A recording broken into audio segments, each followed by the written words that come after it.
Welcome to the Friends with Fantasy Benefits Baseball Podcast. I'm Justin Mason, lead fantasy writer and analyst at friendswithfantasybenefits.com. Joining me on this episode is Michael Govier of FTN and the Plaza Podcast. How you doing, my friend?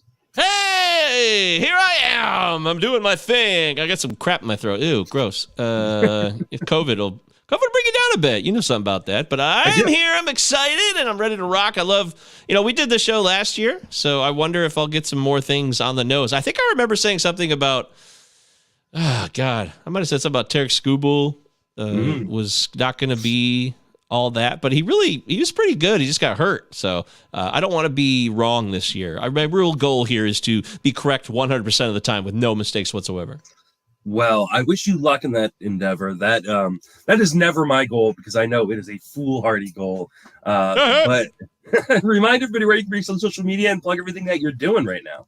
Plugging that stuff that I'm doing. If you don't know me, well, I'm at MJ Govier on Twitter. It's MJ, G-O-V as in Victor, I-E-R. Plus, a podcast, 2 L's, 2 Z's. Utah. I'm throwing that in there. Give me 2. Why not? And then, of course, the Plaza Podcast Discord is free. Check it out. It's a lot of fun. We talk about Dynasty. We talk regular redraft. We do it all at the Plaza Podcast Discord. It's tons of fun. We just did an episode today with Eric Cross. We talked about the Red Sox and the Nationals' next big 3 prospects. Eric Cross is the best. And FTN is where I do work. They actually pay me there, so I should mention them. We got a new draft guide. It's pretty sweet. Vlad Sedler was a great human being. He sets it up. He makes it happen, and we got a really good crew this year where we offer all kinds of stuff. So FTNFantasy.com, use my promo code MJGovier, sign up for the draft kit, and then people know I'm cool because you use my promo code FTN Fantasy, where things are better than average. I don't know if that's a slogan or not. I just made that up. So. I don't believe so, but you should pitch that to them. I should. Yeah. Hey, FTN, you listening? What do you think? I've got an idea for our new logo. Definitely go follow Michael over on Twitter. Listen to the Plaza Podcast. Is where I first learned of his beautiful voice and energy. But definitely go check out everything going on at FTN. We had Matty Wood on recently, so you guys heard him plug it. I'll plug it again. One of my favorite sites to go visit, especially in season for Vlad's fab articles and stuff. Just probably probably the best article on the internet for fantasy baseball. But the draft guide is amazing as well. We are talking Detroit Tigers because Michael is a Michigander, I think is how you guys say it. There we go. It's become very popular recently. Yes, Michigander. But nobody ever said it before, but suddenly it's taken off. It really has. Okay. Well, so let's start behind the plate with the catcher. You guys have Eric Haas and Jake Rogers. Rogers probably isn't very interesting for fantasy, but how interested are you in Eric Haas? Well, shoot, Eric Haas has a great bat, and it's very exciting to see him in certain at-bats. But then there's other times where he doesn't get enough playing time. He kind of picked it up after the wild 2021 he had. In the second half of 2022, right there in the middle of the summer, sort of, he picked it up, and he was more viable from a fantasy perspective. He's a guy who can crush bombs. That's really his strength, is that he can give you power at the catcher position. And as long as he's got that C next to his name, that's the real key. But he also plays outfield, and that's where the playing time opportunity comes in because their outfield's a mess. And we're going to talk about the Tigers' outfield for sure. But I like Haas. He's a guy that I'll roster in 15-teamers for sure. 12-teamers, I don't know. It's just a matter of playing time because he's not a great catcher in terms of defensive prowess, Justin. That's the problem. And my concern is who slides in there, who steals playing time.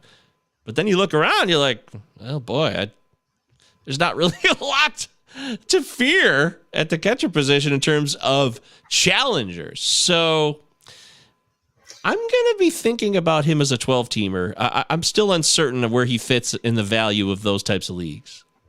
Yeah, the hard part is catcher is so deep this year. And I think people have heard me say it over and over again. Like, years ago, we were, you'd see these articles and they'd say, like, don't spend up at catcher, don't spend up at catcher. And now, like, there's plenty of guys to spend up on catcher, even in a one catcher league.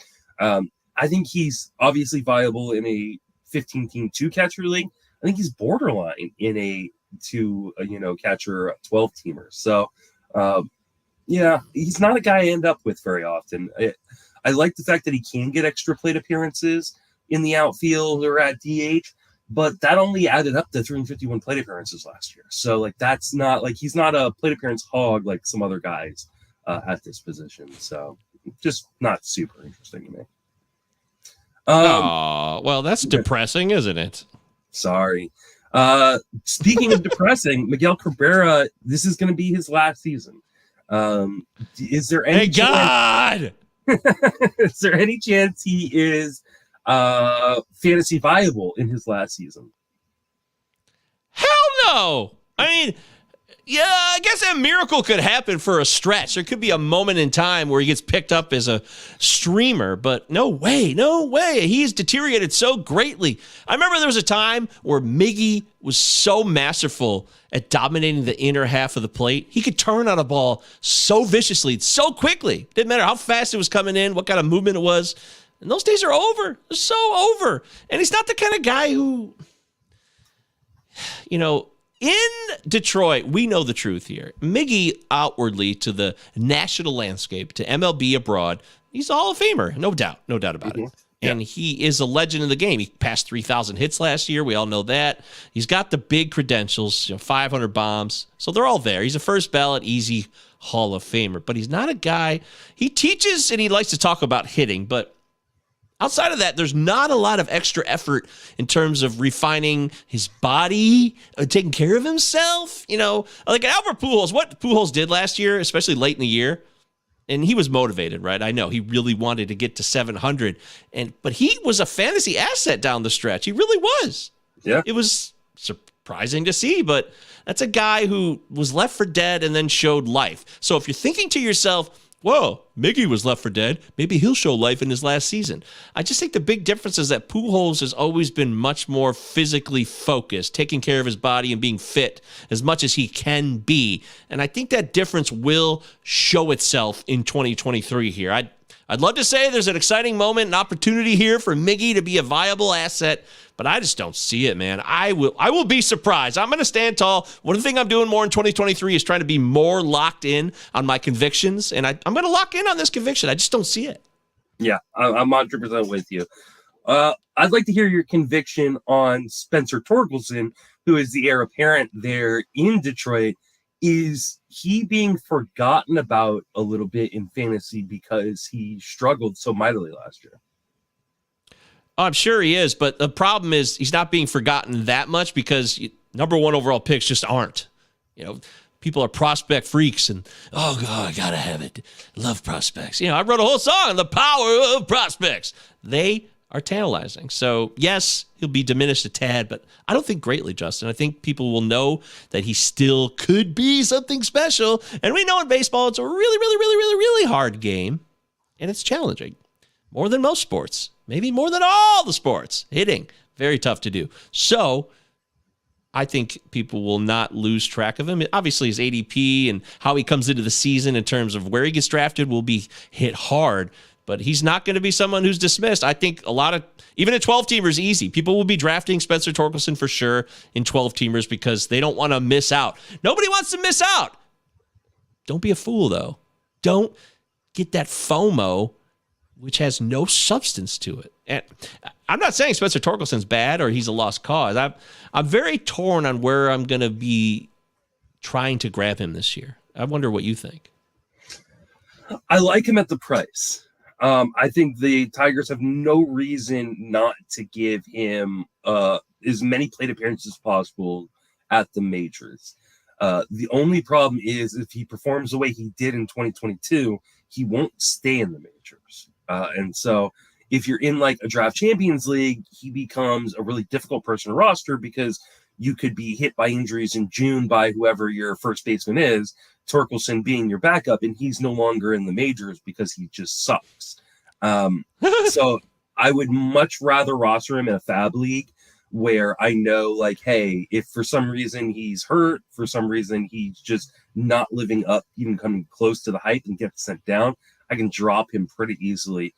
And the hard part is there are other guys in his area that, like, are pretty interesting. He's going right ahead of Trent Grisham, Juan Yepes. Alex Kirilloff is someone that some people haven't given up on. I have. I have to. I want to wave my hand on that. Yeah, that wrist, I'm not touching it. Yeah, and yeah, me neither. But like, do you buy back in on Jared Walsh being healthy this year? Like, he's going after Torkelson.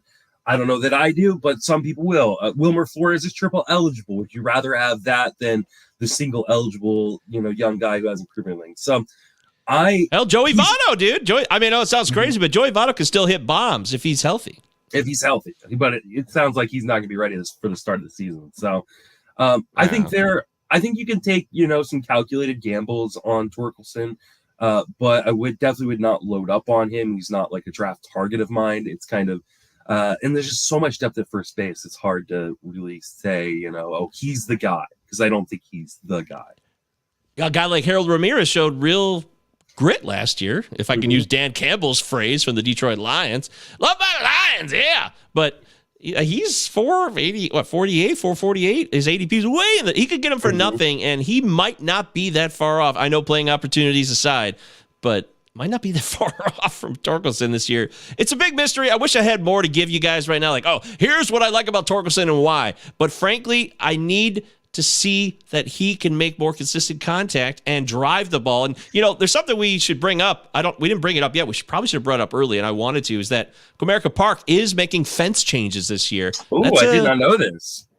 Oh, yeah. Oh, great. Yeah, this is something that just came out in terms of where they're going to move it. So they're moving in center field wall 10 feet, okay? So it's going to be up to 4. Yeah, that's a big one. And then the outfield wall has been lowered in center field from 8.5 to 7.5 feet.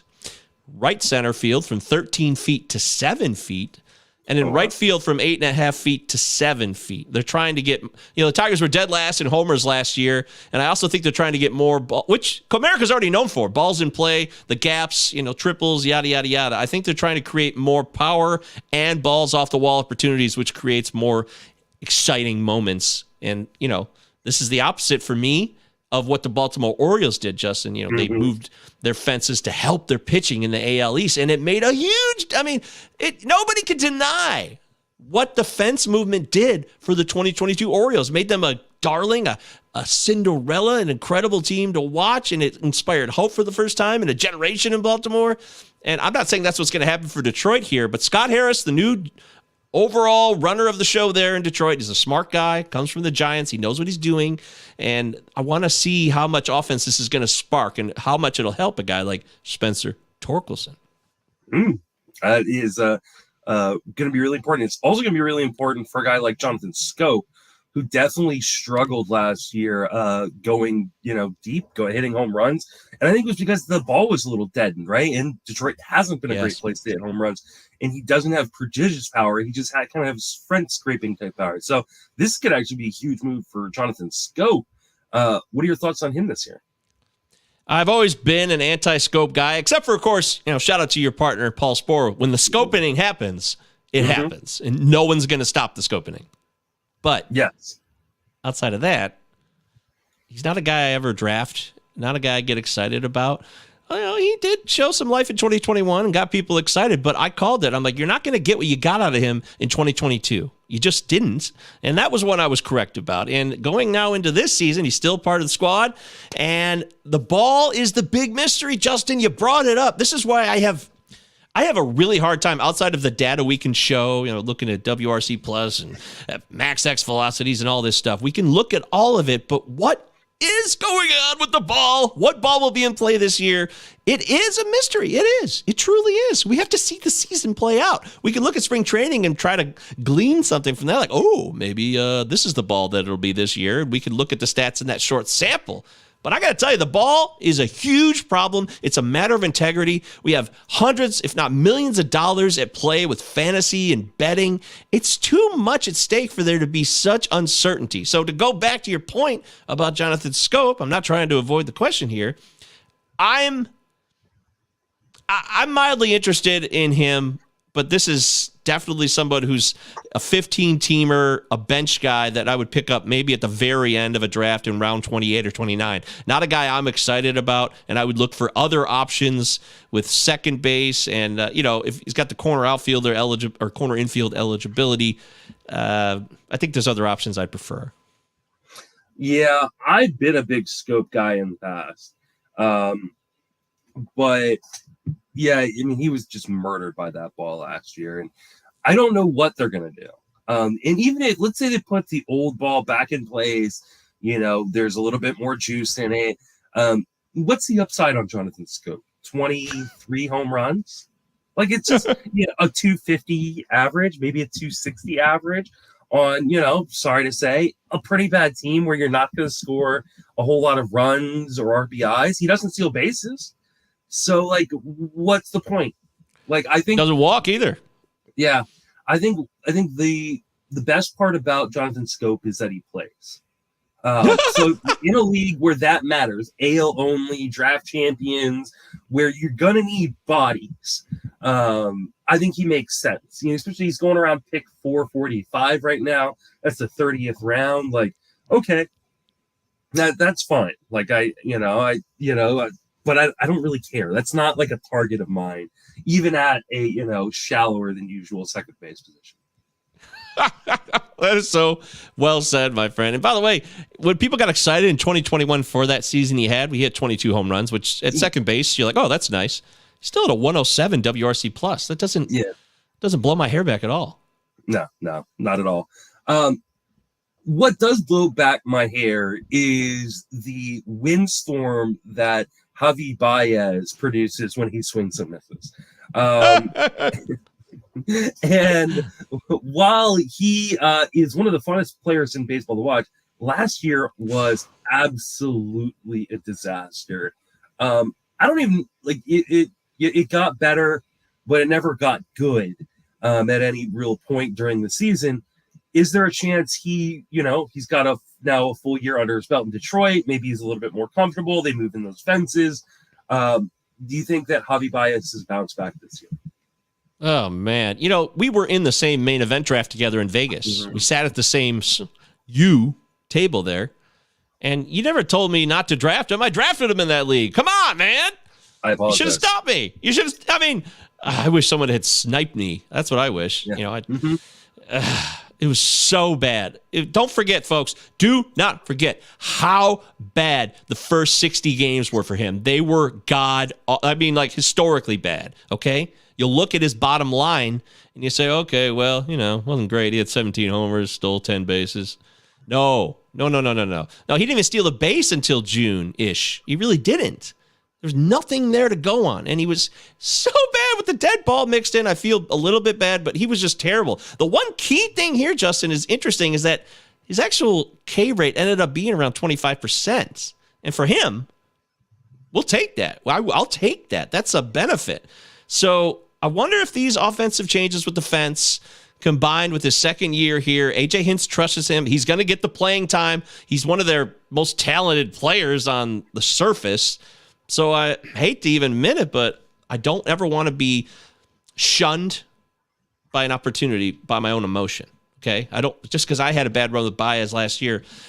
If there's something I see where there's light at the end of the tunnel for this year, I don't want that to jade me or confuse me. So I'm actually mildly interested. I've still got loads of other players I'd rather go with, but I think there might be a little hope this year because he was so bad and then he did play better. And if he can come out the gate and not be so bad, there's a chance for him to be a middling, usable player.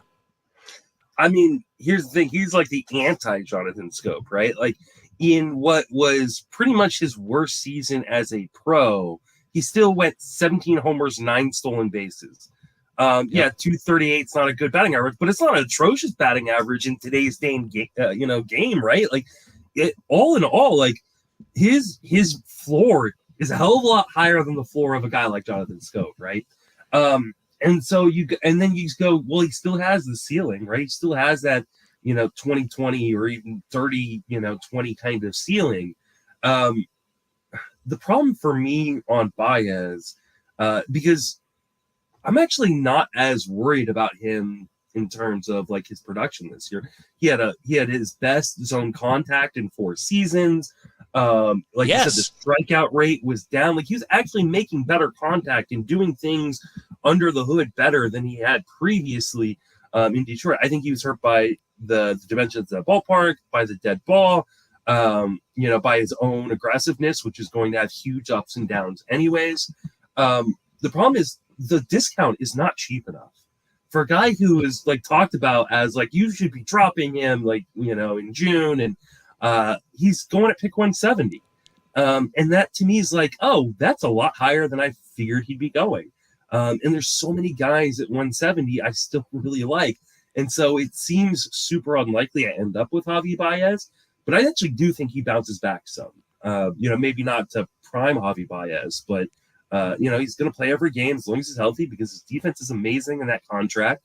We know he has power, we know he has speed. You got to supplement the average, but who cares? Like, I'll take the power and the speed.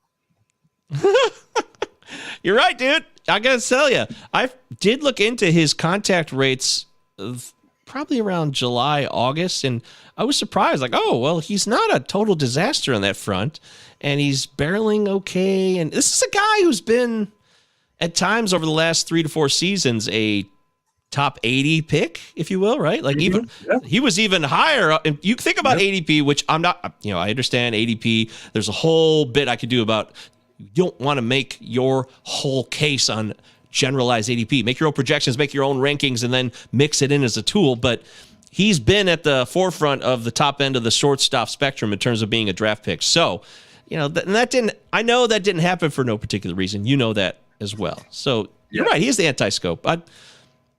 I don't know if the discount is that bad. You're right. It should be worse. It'd be nice to see him at like 240. Like Andrés Giménez last year was like around 244. Yeah. That's great. That was worth it. That ended up being totally worth it. And he doesn't have near the pedigree that Baez had. So I'm gonna say it's an incomplete in terms of how much I'll draft him. But where he's being drafted right now, I agree. I'd kind of like to be around like 210, 215. Yeah, I think 210, 215 would make a lot of sense. And I just, at 170, there's just still too many guys on the board that I'm going to be loading up on instead of Javi Baez, especially because he's shortstop only this year, right? Like he doesn't have the second base eligibility anymore. Yeah. So, and shortstop's such a deep position. I'm likely going to have a shortstop by the time we get to pick 170 anyways. Do we care about any of the other infielders for fantasy? Nick Maton, Andy Ibanez, any guys like that? Ibanez is a steal threat. That's it. He showed a couple flashes of few bright lights last season, but they were very, very few. And I would still like to see how the playing time plays out, what Hinch wants to do. Because you look at roster resource, which is never, I like roster resource. No, nothing against FanFrax, but it's not the end all be all either. We don't know how lineups are going to play out right now. It's still very early. I would say I'm mildly interested in Matone because he'll be a utility guy that Hinch might get more out of than we would probably expect, but I think that's pretty much the extent of where I'm at right now. Creedler's a guy who's tantalizing, but again, fantasy asset-wise, probably not. All right. Let's move on into the outfield. Like you mentioned, a little bit of a mess out there. Let's start with Austin Meadows. Is he going to be healthy this year? I want to make this clear. There are things that we know. Vertigo, mental health issues, also other injuries that came in with his package once he became a Tiger for Isaac Paredes, who, man, I wish we still had Paredes. I really do. But in this situation, I'm more concerned that there's a lack of a future here. We know that vertigo could be a career killer at times, and now I can't prove this either. So I'm going with what I know, what I've heard, and what I am interpreting here. I am very, very, very, very, very skeptical that Austin Meadows is a full-time player in 2023. I just want to go on the record saying it now. Like I said, my convictions, I'm going to lock in on. You guys can make your own judgments. But for me, we just saw so little to go on, and there hasn't been a lot of optimism about, we're hearing good things about Austin Meadows offseason, and he's better, and he's going to be okay for spring training. Now, that doesn't mean things won't change in another 6 weeks. I admit that. But on this date right now, Justin, I'm not drafting Meadows. I'm staying away entirely, and I don't know how you can feel confident. I love to go in the other way. I love contrarian plays. I love going against the public. I think it's all context-based, and you make your decisions and you pick and choose your moments on when to do that. And this is not one of those. I'm not interested. Yeah, I just don't know how you can project him for more than 400 plate appearances. And even that feels aggressive after last year. He missed pretty much the entire season, had 147 plate appearances, only appeared in 36 games for the Tigers. I love Austin Meadows as a player. If this was like MLB The Show and you could turn injuries off, I feel like he's an all-star. But unfortunately, you just can't do that. Vertigo scares the crap out of me. Especially, we saw that, like how it just completely, derailed and pretty much just ended Clint Frazier's career, going from top prospect to never was because of, vertigo issues and things like that. So, yeah, I'm staying far away until I see Austin Meadows in spring training hitting bombs. Then I'll get a little bit excited and buy in. But at this point, I don't know how you can pull the trigger on him. Yeah, that's fair. Well said. Riley Green is another one of these prospects that I think maybe a little bit overlooked because of struggles in 2022, but not nearly as overlooked as a guy like Spencer Torkelson, because people are still drafting him at a fairly decent price. Are you in on Riley Green this year? I am. I'm a believer. I've always liked the skill set, what he brings to the table. He plays hard. He seems to love the game. Those are things that are little things, but they do matter a great deal, especially over a 162-game season. And Riley Green has all the tools to do it all. He got hurt to come into the year. The coronation was... it all kind of came together for the Tigers in the worst way possible with that happening, and Meadows and Torkelson's poor effort. It's just, and Baez. I mean, think about all these things that were so bad. That's why I know people are going to say the Tigers are a terrible team this year. I'm not so sure of that in real life. I'll slow my roll on that a little bit, but that's also because of a guy like Green. If Green is the best version of himself this year and really takes that leap to not all-star, but certainly borderline all-star, a guy who can hit for power, play great defense, steal you 20 bags, hit for a decent average, also has a good eye, he can get on base through the walk. These are all things that he can do, and I believe in him. And as a lefty, he's a much-needed resource on this squad who needs a quality left-handed hitter. So I'm all in. I really like him this year. The question, though, if you want to say, is at the price, Do you want to pay the price? Should he be a little bit lower than where he's at right now? Yeah, maybe. But if he's the guy I think he is, I'll pay around the 200th pick to get him. I think that's fine. Yeah, I think it's fine too. I'm a big fan of Riley Green. We know he's got power. I know that the strikeout rate was high last year and has been high off and on in the minor leagues. But you kind of look at some of the underlying skills, and 87% zone contacts above league average. He had just a 9.8% swinging strike rate, which means his strikeout rate honestly should have been around 20%, not around 27%. I am really intrigued with him. There's a touch of speed in there. He's never going to be a burner, but he could steal 5-6 bases. But he's also going to hit 30 home runs. They're moving in those walls, like you just said. That's a good thing. I like Riley Green quite a bit. I think they've got no reason, especially with the state of that outfield, not to give him 500 plus, maybe even 600 plate appearances out there. So sign me up on the Riley Green bandwagon for sure. Yeah, I really think, by the way, with this rule changes this year as well, I think he could steal 20 bases. I know that's the high end, so maybe I should say like 10 to 12, but I think double-digit steals are easily in his future in 2023. All right. Akil Baddoo.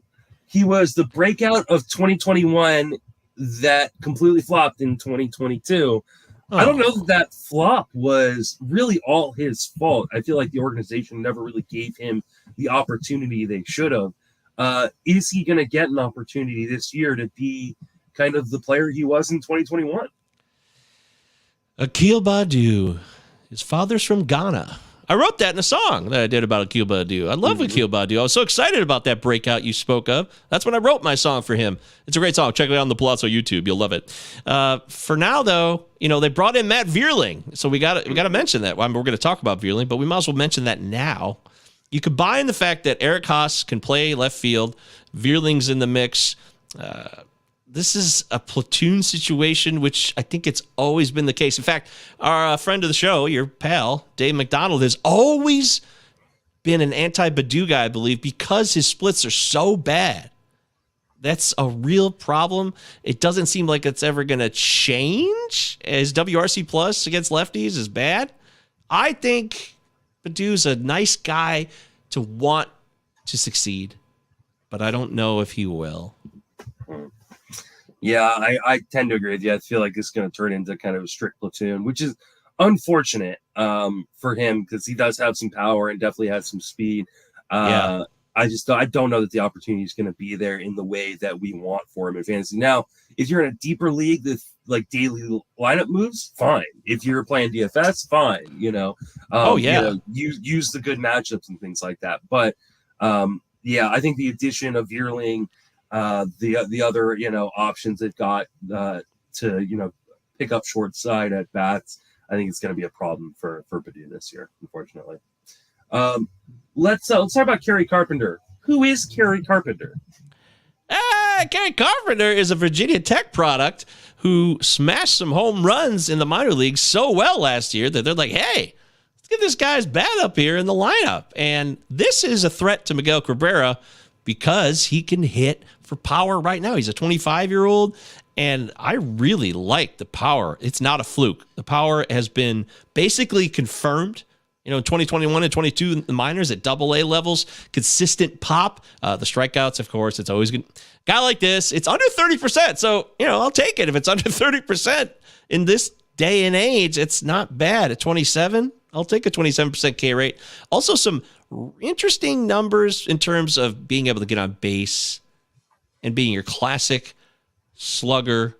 In like, I don't know, I'm not saying I'm not a Matt Stairs or anything like that, but he's more athletic than that. But he's your classic guy who can get on base, hit for power. And he's, again, another left-handed bat, which is something they need. So I'm very much on the Kerry Carpenter bandwagon in 2023. It all comes down to, like we talked about before, it's a question of price. Do I want to pay the price that he's going at right now? I might. Why not? Yeah, I mean, it's not like he's going very expensive. He's just after pick 400 in Draft Champions League since Christmas. So that's not bad. I think he is a cheaper version of Brandon Belt, right? Strong side platoon DH. He's gonna have outfield eligibility, I believe. Outfield eligibility because he did hit 20 games in the outfield at the major league level. The interesting part about Kerry Carpenter is that in spite of the high strikeout rate, and there will be a high strikeout rate, 27, 28, 29%, he still makes a lot of in-zone contact because he's super aggressive. So, I think while he will have a fairly high strikeout rate, I don't think the batting averages are going to be like floor low. I don't think he's like a 220 hitter. I think he could probably maintain 240, maybe even the 250 that we saw last year. And if you look at, some of his minor league work in 2022, in spite of having, some high strikeout rates, he still maintained a high average as well. So, I think he's fine. Deeper league guy, he's going after a pick 400, but someone that if you're in a shallower league, you should keep an eye on and see, because he'll probably have some hot streaks where he's worth picking up. Yes, you want to take flyers on guys like Sal Frelick of the Brewers. You want to wonder what happens with a guy like Harold Ramirez or Tommy Pham. I mean, if you want these guys, great. But I think Carpenter ends up being a guy who's in the realm of a lot of these guys right now in terms of ADP, who has potential to hit you 25 home runs. I really do. And I know this is probably from a team that was so devoid of power, but he also came up late too. So he wasn't a part of the depressing Tigers for the most of the year. Yep. Hit 6 home runs in just 113 plate appearances. So if you multiply that by 4 and give him, 450 plate appearances, that's, 24 home runs. I think that's probably about right. Okay. That's what this guy does. Matt Vierling was part of the Soto trade that happened just a week ago. Are you interested in him for fantasy? I'm sure I'll stream him a few times, as a hitter. But unless Scott Harris saw something in the profile here, he's 26 years old, and he's like, oh, all right, Matt Vierling. I think he's brought in Vierling really because he's a competent part-timer, I would say, who can fill in the void if they have injury problems in the outfield, and he can platoon, like we said. So, no, I'd say Vierling's fantasy value as of this date is beyond a guy who could steal a few bags for me in a head-to-head week. I got to pick up Matt Vierling. I'm trying to get some steals this week. I could see that happening. I could see it in a fab league where I pick him up and take a flyer, but no, I'm not drafting Vierling, obviously, and he would have to really surprise and be like, hey, guys, here I am, and I don't see that happening. Yeah, the problem is he's a career 227 hitter against righties, and so that probably means he's going to be just a short side platoon bat. Like, he's a lefty killer, good for DFS. Maybe you pick him up if the Tigers are going up against 3 lefties in a week or 4 lefties in a week, something like that. So, but other than that, it's hard to see unless he makes drastic improvements against right-handed pitching. It's hard to see him being fantasy valuable. Now, he does have some pop. He does have some speed. He profiles as a guy that, if he does figure out right-handed pitching, like, he could be a really interesting accumulator, not a guy that is ever going to lead a league in any sort of roto stat, but he could be Andrew Benintendi-esque if he could figure out things against right-handers. Like, he's not empty power or empty speed or empty average. I think he could contribute in all 5 categories, but first things first, he has to figure out how to hit righties. So until he does that, he's just not worth much in fantasy. All right. Prospects: Parker Meadows, Justin Henry Malloy, who I know you have a special connection with. Any interest in them for fantasy for this year? He's my buddy, Justin Henry Malloy. Love that guy. I got a chance to sit down with him in his living room at Arizona Fall League. It's a unique experience. It just all kind of came together thanks to Benjamin Chase, my partner at Palazzo for the Prospects Show. He was minor leaguering him. I don't know how to use that in verbiage. This program called adoptaminorleaguer.com. It's real great. If you want to help minor leaguers who have no money get a bite to eat during the season, check it out. It's a great program. And that's how Ben got connected with Justin Henry Malloy. And at the end of the Arizona Fall League, Justin Henry Malloy was good enough to be there. And he ended up being an all-star too, by the way, in the Arizona Fall League. So we sat down with him in his living room. We had a nice chat. And I'm telling you, I haven't done a ton of one-on-one player interviews like that, but dude impressed me. He's 21 years old, and he knew exactly who he was, it seemed, in terms of being a baseball player. And very, very patient, understands the game will be very, very hard on you as a hitter, and he accepts that. So I think it was just such a serendipitous situation that he actually got traded, because at the time of the interview, he was a Brave, and he got traded to the Tigers a month later. And I was like, oh my God, well, how cool. Oh, it's Kismet. Wow, what an opportunity. So I like him a lot as a human being. I also think he's a good player, a guy who can hit for pop. He himself admitted he's not a runner. He's a good base runner, but he's not going to steal bags. He's strictly a third base outfield type, which he was working on transitioning to the left field. And I think that guy is a player that Scott Harris saw as an opportunity. That's why they gave up Joe Jimenez. Like, who cares about Joe Jimenez? We can get a guy who could be a legit 20 home run hitter for us at the corner, infield, and outfield positions. I think this is a guy who will make his debut this year. He got a tiny taste of AAA at the very end of the year, moved up quickly through the ranks in the Brave system, which is a competitive system. I think this is a guy that I would, in a DC, to draft champions format, you could take a risk on him for sure. Definitely a guy I would draft in the later rounds and take a flyer on, who won't come up right away, but could be a contributor by midseason for sure. All right, nice. And as far as Parker Meadows, I really like him a lot. He's got a lot of talent. I know my pal Christian Crespo is a big fan of his. I don't know if he could pop in spring training and really say, hey, look at me, I'm ready to give it a run for its money. He might be the Meadows you really want to end up being with. And it's not crazy to say that Parker Meadows will outperform Austin Meadows in 2023. That could happen. All right. Let's move into the starting rotation, talk about Eduardo Rodriguez, who had just a very, very weird season, signed the bid contract to come to Detroit. And then because it's what it sounds like marital problems or mental health problems, had to step away for a while. And then finally came back at the end of the season, but it was such a disjointed season. I kind of throw 2022 out for him. What are you expecting from him in 2023? So bizarre. I mean, that's putting it mildly. Mm-hmm. He just ignored. He didn't say anything to anybody either. There was no contact for 5 weeks between him and the team. None. Mm-hmm. That's bizarre. So, all is forgiven. He's back. And the higher my voice gets, the more confused I get about this whole situation. In the end, you're right. Throw out 2022. Maybe look for a nugget if you want. But he still is a guy he's in his prime. He's in his prime as a major league pitcher. He can strike out with the best of them. Walks can be a problem, of course, command issues. But you look at it right now, he's the lead guy on this staff. And I think that's another reason why. I don't know how Scott Harris feels about him, how the new regime feels about him. Will he be a trade piece if he shows out? I don't know. That's something that could happen. I think that you're looking at a guy here who's certainly going to be drafted as I don't know, maybe a 4. I mean, he's their lead dog at the moment, but he's a 4 in terms of your fantasy rotation at best. But I'm interested. I'm going to draft him a few times if it fits the context of my team, without a doubt. He's going to pick 335 right now. It feels criminally low for a guy who was like an SP2-3 coming into last season. I'm totally willing to take that gamble. It's not a health issue. It was an off the field, like, mental health issue of some sort, but that has seemingly been resolved. He finished the season on the mound. At pick 335, I feel like there's so little risk involved in, comparatively speaking, to the upside of Eduardo Rodriguez, which is an SP2.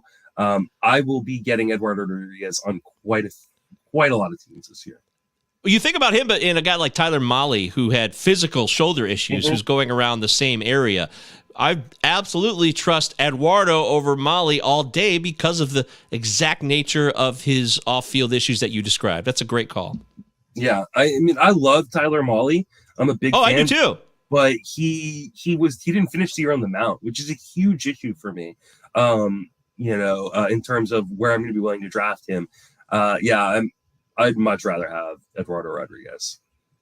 So let's talk about the rest of that rotation. And I guess move to Matthew Boyd, making a return to Detroit.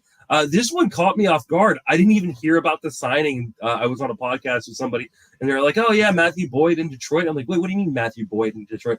And like, didn't even know he signed there. He looked good in relief at the end of the year last year. Is he going to be back to being the old Matthew Boyd that we know and love? Boy, it says something, I suppose, that Scott Harris was a part of the team that did sign them. The first team that Boyd left, was with the Giants, right? So he was a part of that, and then he ended up in Seattle. Boyd, we've all done the Boyd dance. We've all played around with him before he was hurt, by the way. And he just had too many pitches that he wouldn't give up on. It was that classic debate about his curveball and his slider. It's like he just wouldn't make up his mind and simplify his approach. And it cost him with long balls galore. Now the dead ball showed up last year. Are we going to see that ball again this year? Who the hell knows? I'm not interested in Matthew Boyd whatsoever. He's got to be someone who shows me something, because I just don't believe. Oh man, this one's a hard one for me because in the words of our friend Alex Fast, I've been a Boyd boy before, and I want to be again. The hard part for me is he hasn't thrown 100 innings in a major league season since 2019. So, how many innings can you reasonably project him for this year? Now, I think you can add on a more innings than you would normally project on a guy in his first full year coming back off the Tommy John, but or off of whatever injury he had. I can't remember what it was now.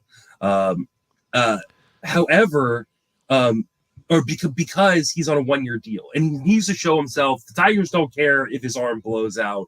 They're just going to ride it as far as it'll go.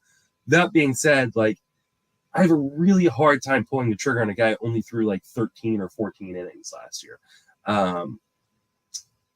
Man, He is super cheap. He's going to pick 452. That is like the 30th round of a draft.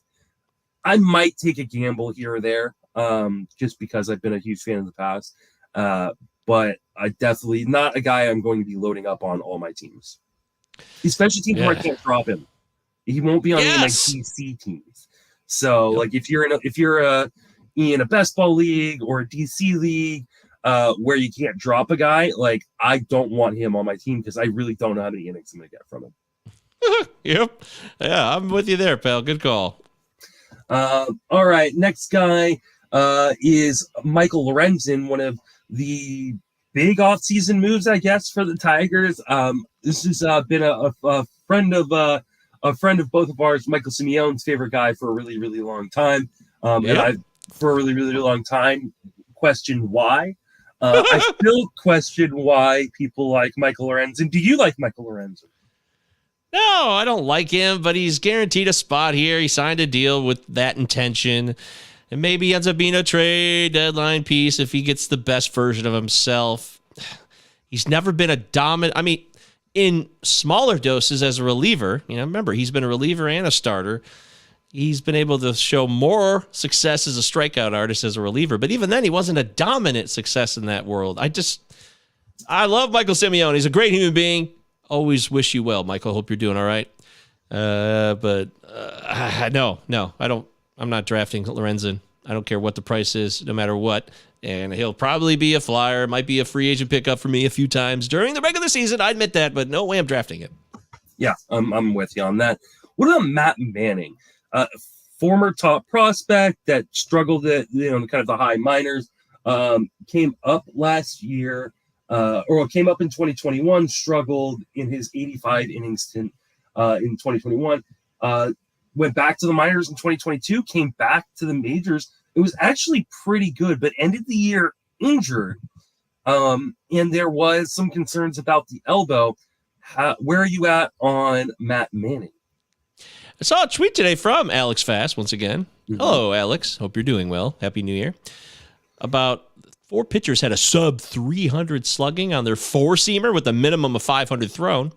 And Matt Manning made the cut of the top 4 with Luis Castillo, Nestor Cortez, and Justin Verlander. Now, does that mean that Matt Manning has an elite four-seam fastball? Or did he get really lucky? I don't think it was because he's that dominant with this four-seamer. In fact, I've always thought his four-seamer was really, really basic. So that's really just, to me, screams of luck. Although the way he performed was a bit of a surprise to me. And I rode that wave. I had him in a couple fab leagues where I picked him up in August or late July, and I was impressed. When he came back from injury, I was like, okay, wow, Matt Manning is limiting hitters. But I also think it says something about the dead ball last year, because Matt Manning was just not a guy that impressed me in his first couple of go-arounds. Now, I know a pitcher can improve. That's the whole point of playing athletics. You try to get better, and you should progress, hopefully, year after year. I like him. I like him more than I ever have before right now, but I do think there's some arms that the Tigers have just below him where if he falters at all, he could lose his spot in his rotation, and then you're, up the poop creek without a paddle because you drafted him in a draft champions. Like, oh no, now I got a guy who can't play at all. It is a possibility that could happen. It comes down to whether you think Matt Manning got more lucky than good last year, and I kind of feel like he got a little bit more lucky than he was good. All right, I have a kind of a technical question for you. Is the poop creek coming from the shit river? Of course it is. No, okay. It comes from the shit reservoir. That's where it comes from. Oh, yeah. Okay. Good to know.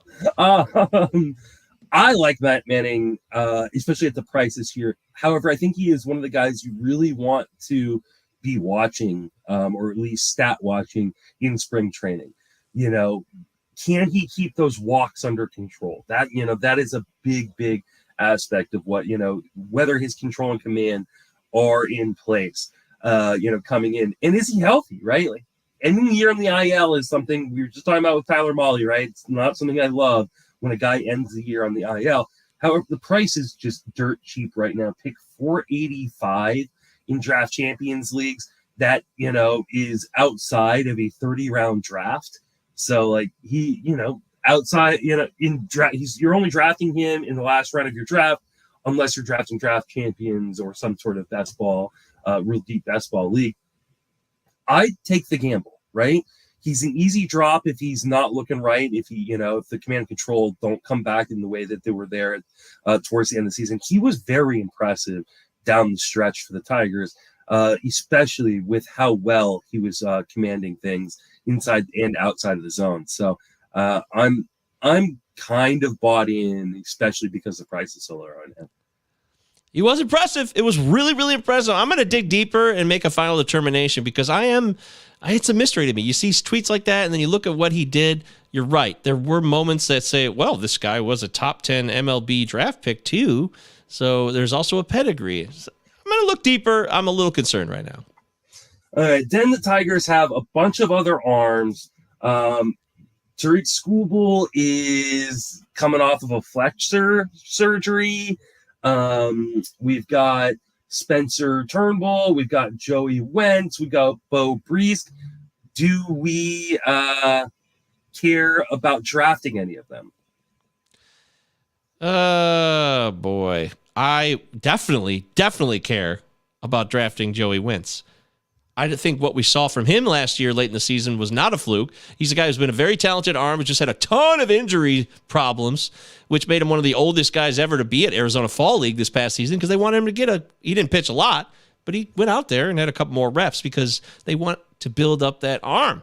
He's a guy who could take Matt Manning's spot here, just like Spencer Turnbull could do that too. Spencer Turnbull became one of the biggest douchebags of all time with his commentary on abortion last year. Just an idiot. It really sucks because I really liked him a lot. He was a really talented strikeout artist. He's got a really nasty slider, like a really nasty slider, much more deceptively nasty than you might even know with Turnbull. But he's coming off TJ, and everybody hates him now. So that's going to be challenging for him. I don't know. Tariq Skubal, I like a lot, but it's like, when can we expect him? When can we rely on Skubal to come back and be a part of this rotation? That's a big if right now. I'm not clear on how or when that'll happen.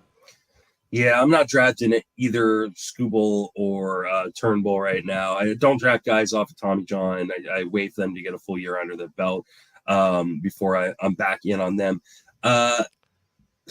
Wentz is an interesting guy. If he's got a rotation spot, I will become interested because I saw a lot of what you saw in him, in those kind of brief stretches, majors. He was one of my favorite streaming targets when he was up last year. And I think if he's got a full-time rotation spot, he could be a very interesting guy in that park, in that division. But I need to feel pretty comfortable he's got a rotation spot. And the hard part is I don't know that he does at this moment. Yeah, I think Scott Harris likes him. That's my gut instinct based on what we've seen, where he's been, and why he's been there. Like, with the placement of the Arizona Fall League also happened in the transition when Scott Harris just came aboard. But I think there's some intentionality there. I think they think Wentz is a special arm, but they want to be careful with him too, which also might limit his opportunity. That's the other thing. You want to have him get a rotation spot, but if he's not reliable from a health aspect, that's always going to threaten his ability to be a reliable fantasy asset. And I want him to succeed, but is that where my fandom gets caught up in my fantasy analysis? That's a question I have to ask myself too. Yeah, this is why I just I recommend to people, when they're a fantasy analyst and a fan of a team, just hate your team enough that you won't recommend their players. That's what I hate him. Yeah, I do hate him, Justin. I loathe Chris Illitz, the owner. He's one of the worst human beings in Southeast Michigan, without a doubt. So I have plenty of venom for the Detroit Tigers. Let's make that clear. Well, why don't you spit some venom and tell me who the closer is in Detroit after the Gregory Soto trade? Oh, baby, it's Alex Lang all day, every day. It really is. This is the guy who's been kind of waiting in the wings for this job. Locally, we've all been talking about him for a couple years. We really love his stuff. He's a nasty flamethrower who can get the Ks, and he's really, in the first time in forever that we can remember as Detroit people in the area, that there's a guy who could come into the role, throw gas, and he's not 35. He's not an old man like Todd Jones, Jose Valverde. There's been a lot of guys over here the last 8 to 10 years who were old men who were hanging on and they were barely getting saves. There's a lot of bullpen drama. I mean, it cost the Tigers a World Series most likely in that last go-around when they were really good. They didn't have a good enough bullpen. So to see a guy like Alex Lang who could strike out guys at a high rate, of course, walks are, it's part and parcel. High strikeouts, high walks. That's what young, flame-throwing relief pitchers do, okay? But I don't care about that. I think the stuff plays, and I know that A.J. Hinch, I think, wants him to be the closer. I really do. That's some of the talk around here locally. So I'm in on Alex Lang, baby. He's the guy I'll be targeting, and I feel pretty good about it. Nice. If for some reason something happens to Alex Lang, who do you think the handcuff is? That's a great one. I was thinking about Will Vest, maybe. I think Jose Cisnero, though, has built up some trust. Sometimes it's not so much about the best arm, it's about the trust factor, right, when it comes to the bullpen. So it actually could be Cisnero who could be next up, but I think Will Vest is the guy who might sneak into that role if he's given the opportunity. And then, a guy like Tyler Alexander I really liked, but he's not a guy he doesn't get a lot of Ks, but he's got a mean cutter, which could, if maybe in shorter doses, he throws harder, gets more Ks.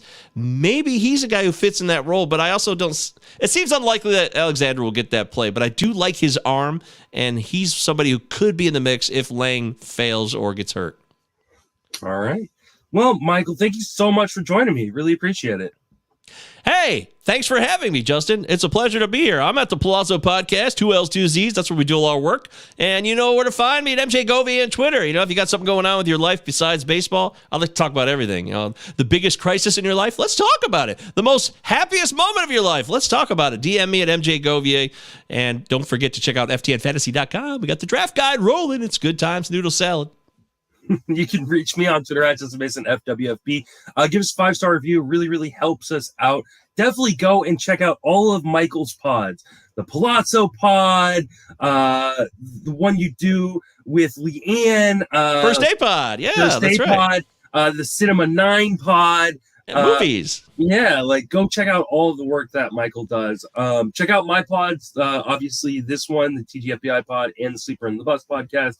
I'm writing daily at Fangraphs, and I think that's it for Michael. Oh, myself. You know what? Wait! Can I mention one thing I didn't mention? I'm so stupid. Every week I'm writing my article at FTN too. I mentioned the draft guide, but it's called Groovin' with Govier, and it's a lot of fun. It's like a weekly roundup check-in where I can comment on various things, whether it's strategy, individual player analysis. Groovin' with Govier. It's a free article too, so go check out FTNFantasy.com. I just posted my first one of 2023 the other day. I should have mentioned that. I think you'll like it. Nice. I will definitely go check that myself. For Michael and myself, thank you for listening. Have a fantastic baseball off season.